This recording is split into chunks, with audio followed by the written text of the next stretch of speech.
ভালোবাসতে না পারাটা একটা সফটওয়্যার। তার মানে ভালোবাসা যে একটা আসে আমাদের মধ্যে সেটা কিন্তু একটা সফটওয়্যারের মাধ্যমে আসে।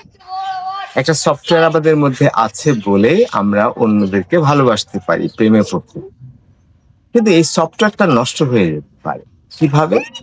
অতিরিক্ত নষ্টামি করলে যে মজাটা পাওয়া যায়, সেই মজাটা এত তীব্র যে আল্টিমেটলি এই সফটওয়্যারটা নষ্ট হয়ে যায়। সে আর কাউকে ভালোবাসতে পারে না। সে আকর্ষণ করে, তাকে আকৃষ্ট করা যায়, কিন্তু ভালোবাসাতে পারা যায় না। কিরকম তীব্র? এই যে একটা নেশার তীব্রতা আছে, আরেকটা হলো যৌন কেলেঙ্কারির তীব্রতা আছে। তাহলে একটা নারীর যৌন কেলেঙ্কারি যদি নেশা করে সেটা হলো সর্বোচ্চ তৃপ্তি। আবার ভিন্ন ভিন্ন পুরুষের সাথে ভিন্ন ভিন্ন রাত কাটানো সেটাও একটা যৌন তৃপ্তি। আবার যেসব ছেলেরা নেশা করে সেটা আরেক ধরনের তৃপ্তি। তারপরে এরকম বিরল কিছু তৃপ্তি আছে। সেই তৃপ্তির কারণে তার মধ্যে ওই ভালোবাসার যে সফটওয়্যার সেটা নষ্ট হয়। সেটাকে আমি বলছি যে ভিটামিনের অভাবে না, মিনারেলের অভাবে। কেন ভিটামিনের অভাবে না? ভিটামিন অল্প কয়েকটা ১৩টা। কিন্তু ট্রেস মিনারেলস কিন্তু অনেক। এই ট্রেস মিনারেল ৫০০ র বেশি আমাদের অজানা।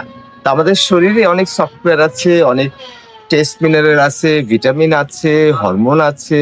এগুলোর কারণে দেখা যায় যে আমাদের শরীরের, মনের অনেক তারতম্য হয়। নানান কারণে আমাদের শরীরের মন, শরীর হাজার জিনিস তারতম্য হয়। তার মানে ভালোবাসা এটা যেমন খুব জরুরি, আবার ভালোবাসা পাওয়াটা আরো বেশি জরুরি। কিন্তু অনেক ক্ষেত্রেই ভালো আমরা বাসতে পারি না, আবার ভালোবাসা পাই না।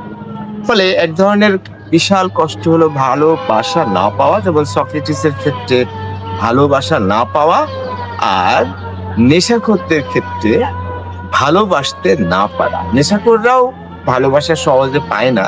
কিন্তু আরো অনেক নেশাখোর আছে যারা তাদের ভালোবাসে। বিশেষ করে মেয়েরা যারা যৌন কেলেঙ্কারির সাথে জড়িত, তারা আবার এই যে যারা নেশার সাথে জড়িত, যৌন কেলেঙ্কারির সাথে জড়িত তাদেরকে আবার ভালোবাসে। এটা একটা বিরল ব্যাপার।